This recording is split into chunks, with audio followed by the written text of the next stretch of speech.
I am Gurujot Singh, the Director of Social Media for the Temple Underground Movement, which encompasses Temple Underground Radio, Temple Underground Magazine and Journal, and as a representative for the World Martial Arts College.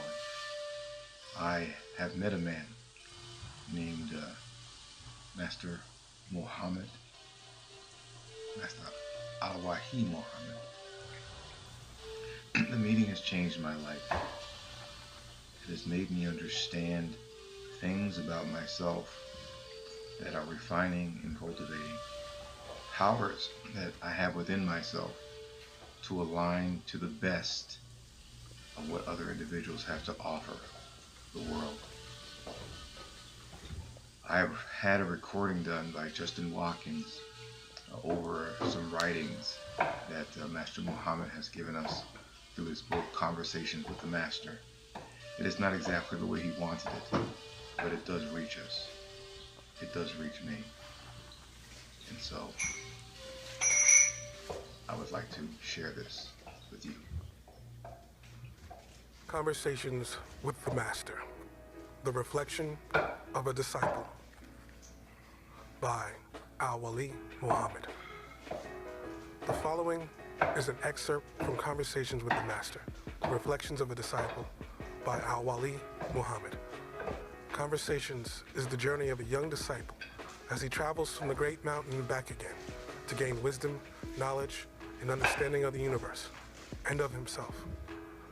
With the ever-present guidance of his master, the Great One who resides at the top of the mountain, the disciple lives and learns life's lessons of balance, courage, and compassion, and overcomes those elements which limit our ability to reach our full potential. The disciple makes a comfortable place for himself and his master to rest, then starts a small campfire. His master makes tea for them both, a special tea from herbs grown at the top of the mountain.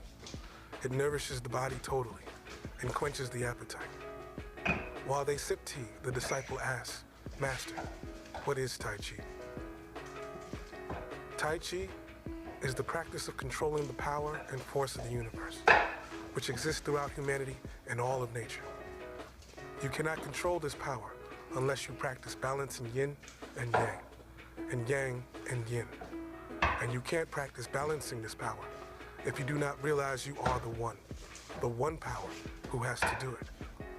You must become aware that yin and yang are not controlling the one, but only represent the will or intent of the one. Yin and yang originate from the one. Their meaning, significance, or power all come from the one. All in all is the one. And knowing this, you are not restrained by anyone or anything. You are free to be and fully express the fullness of your potential, which is only restricted by the lack of wisdom, knowledge, and understanding of yourself. Master, what is wisdom? The master replies, wisdom is the mind's formula to utilize knowledge with understanding to bring about what it wills as it wills. So is the way of the universe. What is knowledge? Knowledge is all that is manifested by the universe, from the universe and in the universe. By the universe is the method or procedure by which it occurs. From the universe is the substance or material used. In the universe is the light of the universe by which it is viewed. What is understanding? Understanding is the light of the universe by which it sees and knows all within itself. It is the birthplace of all revelations and manifestations in the universe. It is the light of darkness itself. Exploding inside with excitement, the disciple asked ever so humbly, "Master, when can I begin?" He smiled and said, "You already have. The excitement you feel inside is the great chi of the universe, stirring and exploding with motion, as it also stirs and explodes in the universe, producing constant change and revelations of its own ideas and conclusions. The chi of the universe flows through the whole body, constantly. But it must be guided if ever one hopes to have any control over the force. Subconsciously, it is guided in the body.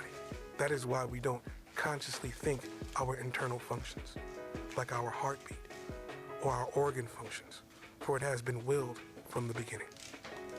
Master, there are many explanations attempting to define this force, but what is it really? Tai Chi is the power, and yin and yang is the function of the force of the power, by which it creates, manifests, and changes all things from itself. Because of this dual expression, many are baffled and think that it is two rather than one. But in actuality, it is only one expressing itself in distinct manifestations, with each being the essence of the other, thereby causing magnetism from the constant attempt to unite with itself and be whole. The whole is the universe. The distinction is its manifestations. The magnetism is the natural attraction of light to darkness. That which is manifested, or the act of its manifestation, is the distinguishing of yin and yang. The distinction is called fission. The union of yin and yang is what we call fusion, or bonding. Today's society calls it mating.